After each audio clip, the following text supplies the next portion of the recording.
E ora preparatevi perché questo è spettacolare. Questo è un altro pozzo sacro, fonte sacra. Che meraviglia, Madonna. Guardate un po' che tipo di roba c'è qua. Iris, se ti sposti magari.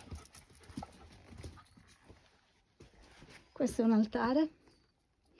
Questo che vedete, quello prima è di un altare.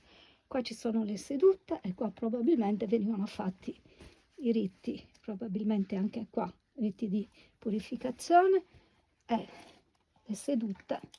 Qua abbiamo un pavimento che è perfettamente conservato. Questo è il pozzo. Guardate un po' che roba.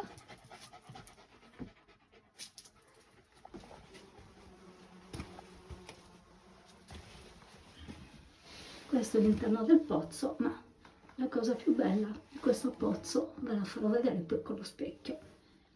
Adesso provvedo.